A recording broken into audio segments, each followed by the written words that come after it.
इन दोनों से हमें मुक्ति लेना है। और यहाँ पर प्रतिदिन तुमको दोनों हत्याओं से मुक्ति दिलाने की कला सिखाई जाएगी और यहीं बैठकर तुम उन दो हत्याओं से मुक्ति का लाभ अनुभव कर सकोगे।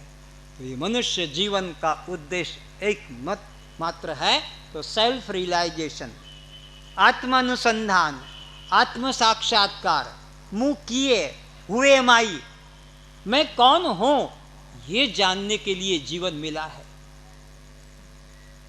पति बनने के लिए नहीं, पत्नी बनने के लिए नहीं, पुत्र पुत्री बनने के लिए नहीं, उड़िया बंगाली मारवाड़ी बनने के लिए जीवन नहीं मिला, हिंदू मुस्लिम क्षत्रिय वैश्य बनने के लिए जीवन नहीं मिला, ब्रह्मचारी गृहस्थी वानप्रस्थी सन्यासी बनने के लिए जीवन नहीं मिला, हिंदुस्तानी पाकिस्तानी बनने के लिए जीवन नहीं मिला। ये जीवन मिला है तो केवल इसी बात के लिए कि मैं कौन हूं। इसके बिना जाने तुमने कितने कितने अपने ऊपर उपाधियां स्वीकार कर ली है, जो कि सब तुम्हारे बंधन का कारण है। अपने असली स्वरूप को पहचानने के लिए जीवन परमात्मा ने दिया है। और अगर इस जीवन में हमने उस सत्य को नहीं पाया तो हमारा जीवन की वैल्यू बताता हूं। इस शरीर में 2 केजी नमक है, 1 केजी शक्कर, इस शरीर में तुम्हारे शक्कर चीनी है, 2 माचिस की डब्बियां हैं, तुम्हारे शरीर में 2 साबुन की टिकियां हैं और तुम्हारे शरीर में 2 लोहे के कांटे, बस इससे ज़्यादा कुछ भी नहीं है। और ये बाजार में अगर खरीदने जाओगे तो मुश्किल से 100-150 रुपये का सामान है तुम्हारे शरीर में। करोड़ों की संपत्ति तुम्हारी बाहर है, लेकिन जिस देह में तुम अभी हो, अगर आत्मज्ञान प्राप्त नहीं किया तो बस इसकी क्या अवस्था है कि 2 केजी नमक निकल सकता है, 1 केजी चीनी निकल सकती है, 2 माचिस की डब्बियाँ बन जाएगी, इतना इसमें गंधक होगा, 2 साबुन की टिकिया बनेगी, इतनी चर्बी होगी, और 2 लोहे की 3-3 इंच की कील कांटा बनेगा, इतना आयरन होगा, बस अब कुछ भी नहीं है बाकी तो। लेकिन ये देवताओं से श्रेष्ठ है। और अगर ये जीवन को ऐसे ही नष्ट किया तो फिर इसका कोई मूल्य नहीं। सुंदरता की महिमा अगर कहते हैं कोई आंखों की, तो मृग नहीं, मृगनी से कही, तुम्हारी महिमा नहीं है, मृग की महिमा है। गले की आवाज की महिमा कही है तो कोकिल कंठा कहा है, कोकिल से तुम्हें जोड़ा है। शक्ति की महिमा बताई तो हॉर्स पावर में जोड़ा है। हॉर्स पावर, मोटर खरीदते हो तो दुकान वाला पूछता कितने HP, कितने हॉर्स पावर की। चाल देखो तो मयूर की तरह चाल बताते हैं। तो मनुष्य जीवन में अगर महानता है तो केवल इसी बात के लिए कि इसमें हम आत्मज्ञान को प्राप्त कर सकते हैं।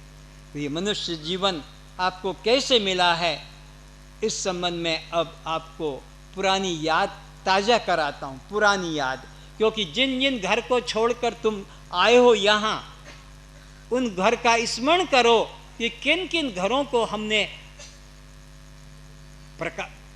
पहले पाया और फिर उसको छोड़ा है। तो 9 लाख प्रकार के जल में रहने वाले जीव हैं। कितने लाख बोलो? उन सब में तुम गए हो जो यहाँ बैठे हो, जल में रहने वाले, जिन्हें मछली, मगर, कछुआ, जलहस्ती इत्यादि कहते हैं। वो सब योनियों में तुम जाकर जीवन बसेरा किया है और वहाँ का दुख भोगा है, पर तुम भूल गए हो। इसीलिए संत और भगवान का अवतरण होता है, तुम्हें अपने असली रूप का याद कराने के लिए।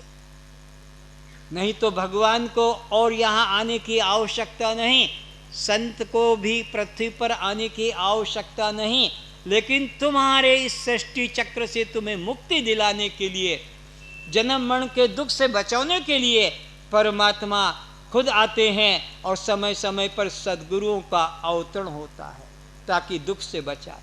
तो 9 लाख प्रकार के जल में रहने वाले जीव हो।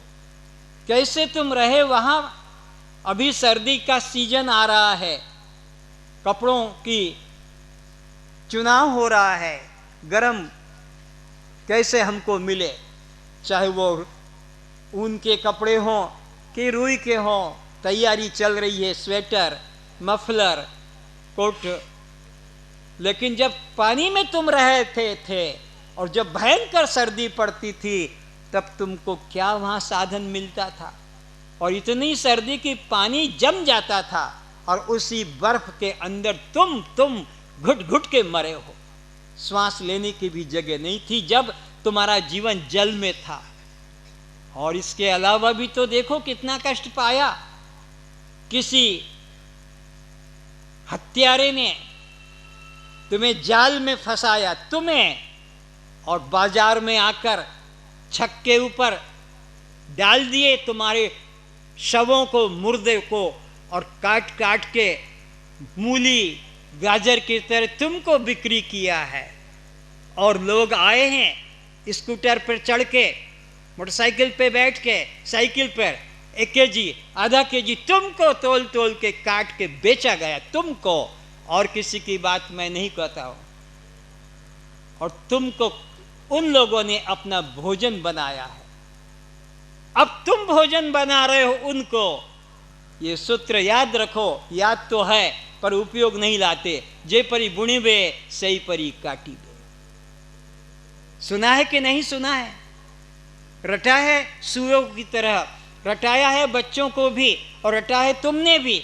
लेकिन तुम जब कर्म करते हो तब ये नहीं सोचते हो कि मुँह जेमती बुणी बे सेमती मुँह काटी भी, मुँह भोगी बे। ये सूत्र तब तुम भूल जाते हो। अगर अपना कल्याण चाहते हो, अपने बच्चों का कल्याण चाहते हो, तो बच्चों को भी यही शिक्षा दो, बेटा तू जेमती करीबे सेमती तू पाइबे। कही दुर्गा अंबा काली कही संतोषी तोर पाप भोगिबे नहीं, तो निजे भोगिबे निजे कर्म। लेकिन तुम लोगों ने तो क्या सोचा, संतोषी मेरा पाप भोग लेगी, गंगा मेरा पाप काट देगी, वो दुर्गा मेरा पाप काट देगी। क्यों? उसके पास कोई दूसरा काम नहीं है। एक ही काम है तुम्हारे पापों को काटने का, तुम्हारा काम पाप करने का, और वो ठेका लिया है तुम्हारे पापों को काटने का। अज्ञानी मूर्ख नाना प्रकार के हाथों में डोरे रस्सियां बांध बांध कर बैठा है, हमारा वो सब मंगल कर देंगे। अमंगल तुमने किया है, वो तुम्हारा मंगल क्यों करेंगे? नीम का फल तुमको काटना होगा, तुमने नीम बोया है, और अंगूर तुमने बोया है तो अंगूर तुम्हें काटना है। तुम्हारे अंगूर को कोई नीम नहीं कर पाएगा, और तुम्हारे नीम को कोई अंगूर में नहीं बदल पाएगा। कोई देवी देवता तुम्हारे पाप कर्मों को बदलने के लिए प्रस्तुत नहीं है। ये तो मूर्ख पंडितों ने, धंधा चलाने वालों ने, पैसा कमाने वालों ने, ये पूजा करो ये हो जाएगा, ये पूजा करने से ये मिल जाएगा, इसका नाम का करो ऐसा हो जाएगा। उन्होंने अपने पेट का धंधा चलाया है तुमको पशु बनाकर, और तुम उनकी आज्ञा में अपना सारा जीवन पशु की तरह नष्ट कर देते हो। इसलिए याद रखो, कोई भी कर्म करने जाते हो पहले कदम पर सोच लो, इसका फल तुझे भोगना है, स्वीकार है? तुम्हारा मन कहेगा नहीं, इसका फल मैं भोगना नहीं चाहता हूँ, तो लौट आओगे घर वापस, फिर दुष्कर्म करने, चोरी करने, व्यभिचार करने, गला घोटने नहीं जाओगे।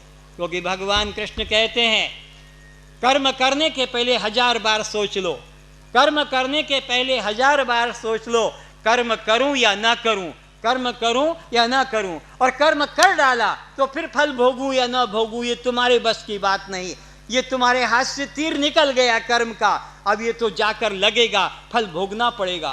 कर्मण्यवाधिकारस्ते मां फलेषु कदाचन, अपने कर्म का फल खुद को भोगना होगा। पर तुम लोगों ने तो सोचा है दुर्गा मेरे पाप काट देगी, साल भर में गंगा में जाऊंगा, इकट्ठे वहां के पाप काट के चला आऊंगा, गंगा में पाप बह जाएंगे। ये सब मूर्खों ने सिद्धांत चलाए हैं।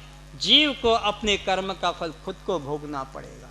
तो तुमने वो कर्म का फल भोगा मछली बनकर तब, और अब तुम फिर उनको खाने में लगे हो, तो फिर वही उत्तर आएगा, जे परी बुनी वे सही परी।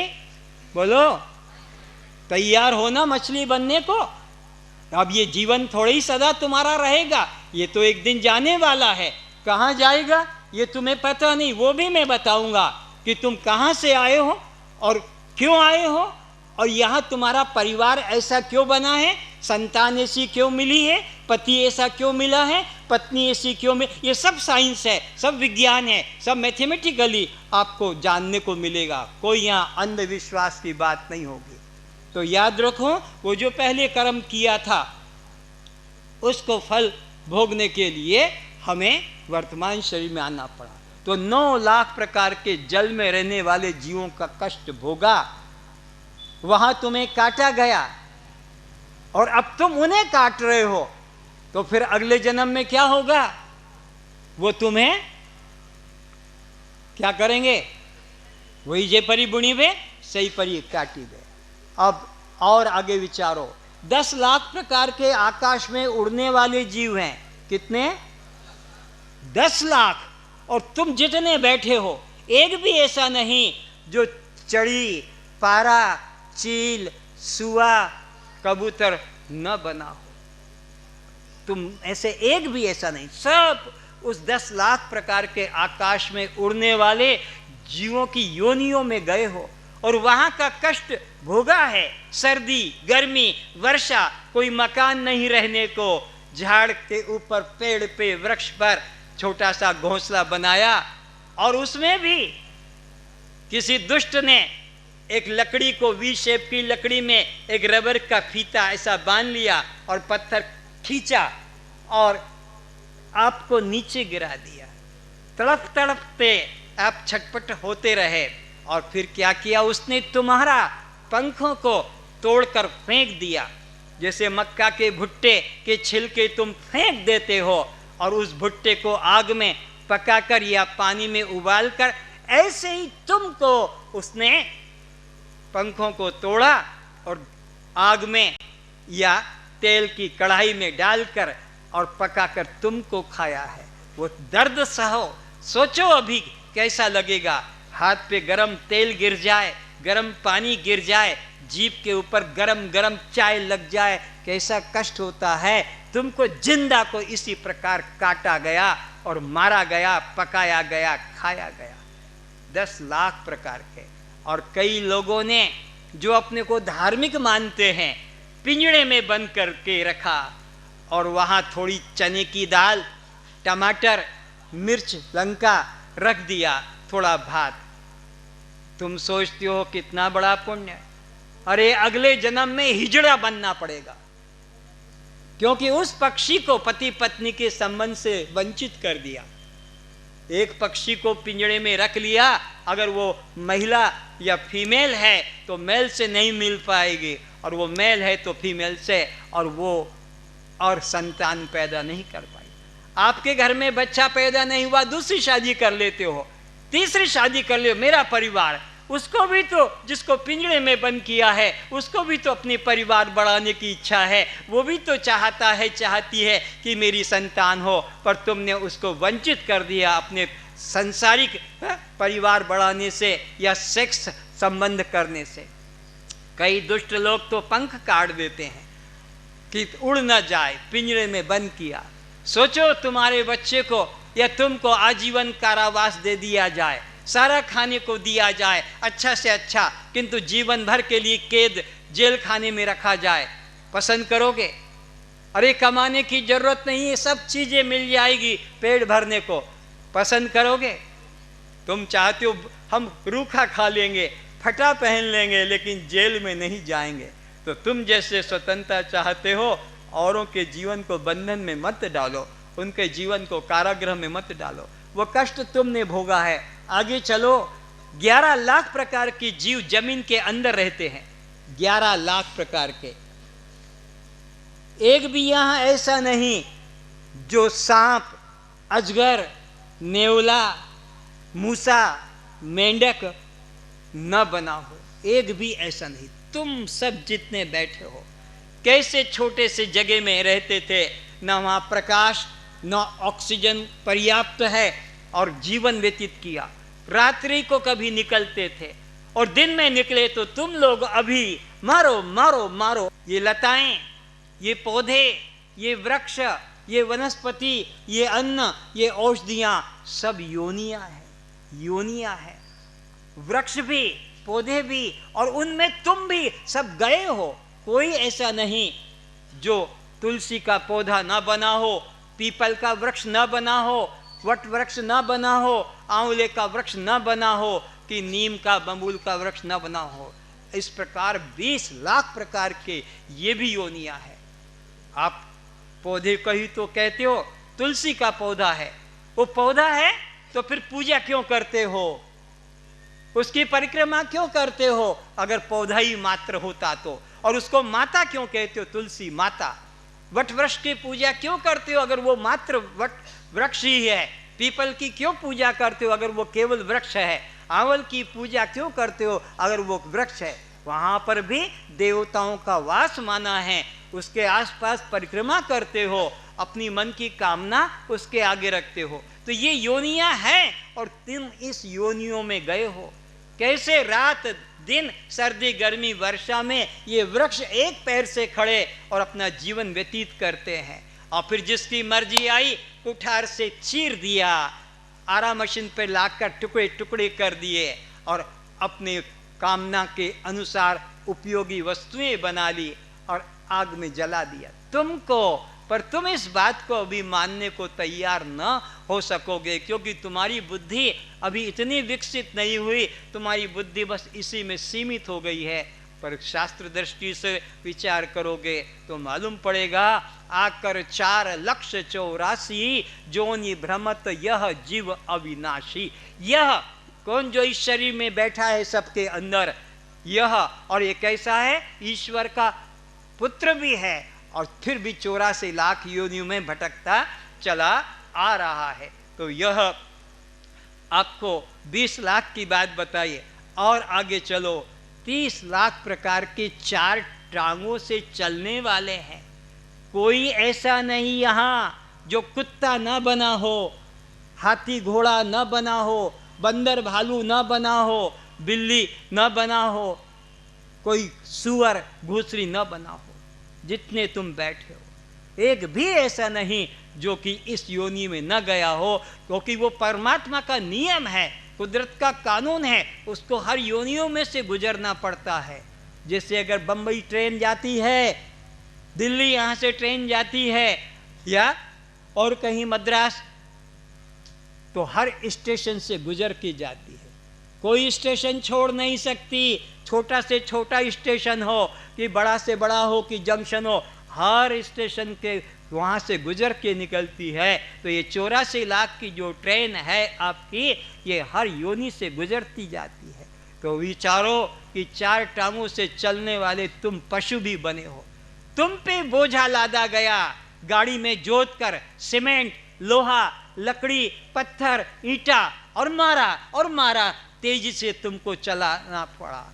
जब तुम गिर गए तो तुम्हारी लांज पकड़ के फिर तुम्हें उठाया गया, और जब तुम पशु थे गाड़ी में जोते गए, आंखों से अश्रु गिर रहे थे तुम्हारे, तुम भूल गए हो, मुख से झाग निकल रहा था, नीचे से परिसरा बह रहा था, पीछे से तुम्हारा वो मल निकल रहा था, और मार खाकर गर्दने घाव हो गया था, रक्त निकलने लगा। ये कष्ट तुमने भोगा है, पर याद नहीं है। परमात्मा ने तुम्हें ये जीवन इसलिए दिया कि ताकि फिर से तुम्हें उस 84 का चक्र और न काटना पड़े, और याद कराने के लिए संत और भगवान पृथ्वी पर आते हैं ताकि तुम अपना सीधा मार्ग समझ सको, चल सको।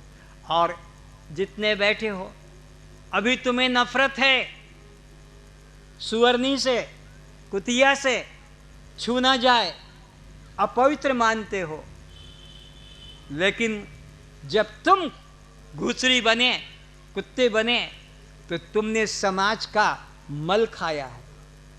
अभी तो दाल भात खा के बैठ रहे हो ना, और कुतिया को मल खाते देखते हो, घुसरी को, तो कैसा तुम्हारी आंखें मुंह सिकुड़ जाती है। पर तुमने खुद ने इस समाज का मल खाया है। जब उस योनि में थे, कुत्ते योनि में थे, तब तुम्हें कौन हलवा पूड़ी खिलाने वाला था? घुसरी योनि में तुम्हें कौन दाल भात खिलाने वाला था? घुसरी योनि में तो वही मल ही खाने को मिलेगा, कुत्ते योनि में तो वही मिलेगा। गाय बने तो आपको घास ही मिलेगा, छेली बने तो आपको पत्ता ही मिलेगा, हथनी बने, ऊँट बने, क्योंकि उस जिस योनि में गए उस योनि का तुमने भोगा है। ऐसी कोई योनि नहीं बची जिसके स्तनों का पान न किया हो।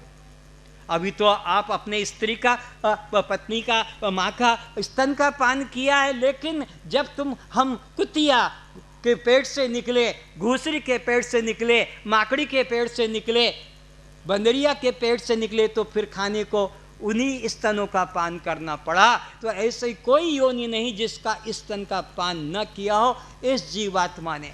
तो ये जीवात्मा कितने कष्टों के बाद में ये देव दुर्लभ योनि प्राप्त कर रहा है, इसके इशारा में आपको समझाया जा रहा है। और इस 4 टांग के पशुओं से निकलकर फिर ये देव दुर्लभ जो देवता योनि मानी जाती है, वो उस योनियों में पहुंचा। 4 लाख प्रकार के 2 टांगों से चलने वाले हैं, यक्ष, किन्नर, राक्षस, भूत, प्रेत, ये चांडाल, ये सब जो हैं देवी देवता, ये 4 लाख प्रकार के हैं। और उनमें से भोगते भोगते और ये शरीर मिला है वर्तमान। अब अपनी जगह पर आए हो लौट कर। अभी तक आप इस शरीर से पहले जो शरीर भोगे थे उसका एक आपको संक्षिप्त स्मरण कराया। और जब गर्भ में आए, अब उधर का विचार करो। जब गर्भ में आए, धन्यवाद है, परमात्मा को धन्यवाद दो जो तुम पूरे के पूरे गर्भ से बाहर आए हो। क्यों? तुम्हारे कई भाई बहन आज अभी भी नालियों में बह रहे हैं।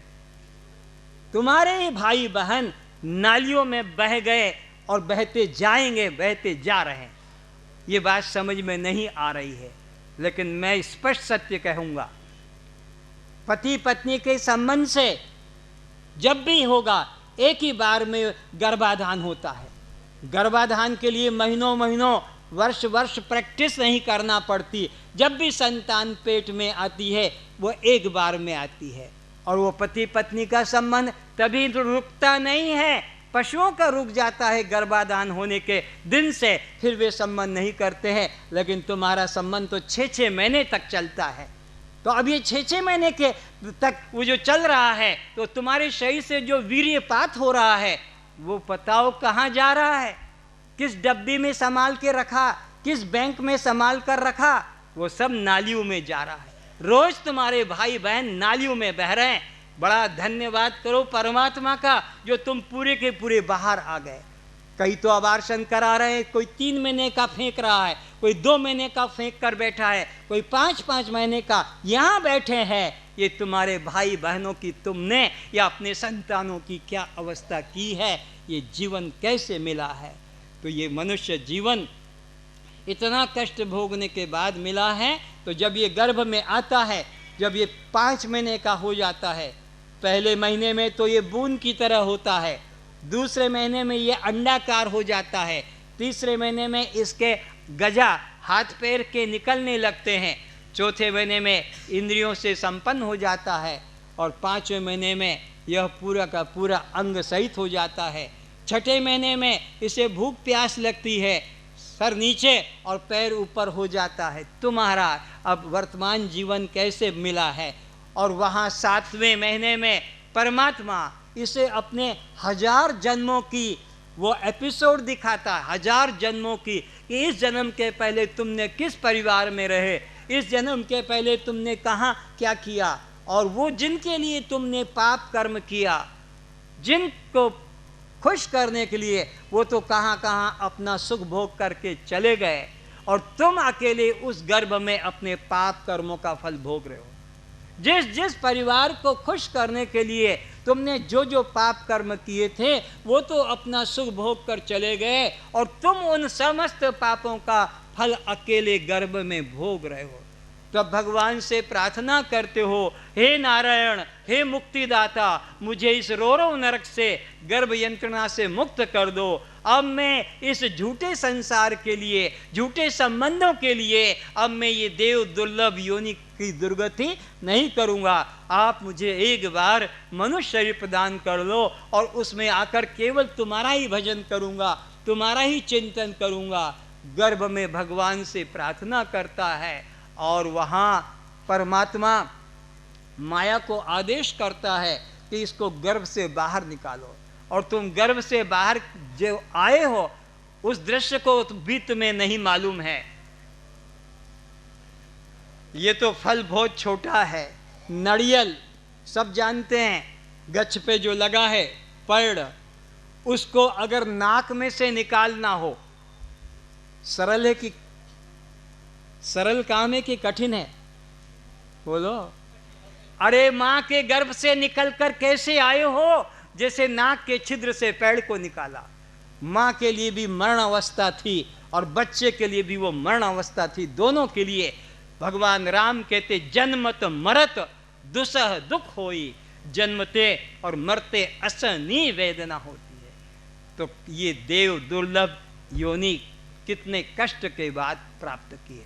कब हुक करी करुणा नर देहि, कभी कभी यह सौभाग्य प्राप्त होता है। तो ये किस लिए दिया? साधन धाम मोक्ष कर द्वारा, केवल मुक्ति पाने के लिए। किससे मुक्ति पाना है? दुखों से छुटकारा पाना है, कष्टों से छुटकारा पाने के लिए यही योनि है। कुत्ता कैसे छूट पाएगा? गाय घोड़ा कैसे छूट पाएगा? ये सांप बिल्ली हाथी घोड़ा ये दुख से छूटने का कोई साधन नहीं कर सकते। लेकिन मनुष्य जीवन में परमात्मा ने इसको विवेक बुद्धि ज्ञान दिया है, इससे यह बंधन से छूट सकता है। ज्ञान भी दो प्रकार का है, एक सामान्य ज्ञान और एक विशेष ज्ञान। नोट कर लेंगे। सामान्य ज्ञान जो सब प्राणियों को अपने आप परमात्मा से मिलता है, उसके लिए कहीं कॉलेज में इंस्टीट्यूट में कहीं जाकर सीखना नहीं पड़ता, सामान्य ज्ञान। विशेष ज्ञान इसके लिए तो गुरु के पास जाना पड़ता है। तो सामान्य ज्ञान क्या है? आहार करना, निद्रा करना, भयभीत रहना और बच्चे पैदा करना। ये जो जीवन इतने कष्टों के बाद मिला है, तो अब इसमें हमें अपना कल्याण कैसे करना है उस संबंध में थोड़ी बात करूंगा। आज ही रात्रि को जितने बैठे हैं, आज ही रात्रि को जब बिस्तर पर सोने जा रहे हो, तो तुम्हारा जो भी शत्रु हो, जो भी पृथ्वी पर शत्रु हो, उससे मन में क्षमा ले लेना, शत्रु भाव मिटा लेना। भले तुम्हारी जमीन का वह अधिकार करने चाहते हो तुम्हारे मकान पर कि तुम्हारे कारखाने पर, तुम्हारा भाग्य जो परमात्मा ने बनाया है गर्भ में, उसको कोई मिटा नहीं सकेगा। 9 महीने गर्भ में हमारी किसने रक्षा की थी? कोई संसारी आदमी था, कोई रिश्तेदार था? तो जिसने 9 महीने गर्भ में रक्षा की है, जिसने हमको अभी तक जिंदा रखा है, उसने हमारे मरते तक का हिसाब लिख दिया है। उसको कोई कम नहीं कर सकेगा और कोई ज़्यादा दे नहीं सकेगा। ये विश्वास करो उस परमात्मा पे जिसने गर्भ में हमारी रक्षा की है, उसने हमारे को बचाया है, तो वो उसके पहले कोई मार नहीं सकता। अगर उसको बचाने की इच्छा ना होती तो गर्भ में ही मर जाते, कोई तुमको जीवन देने वाला नहीं था। तो ऐसे तुमको परमात्मा ने रक्षा की है। तो अपने शत्रु भाव को मिटा देना।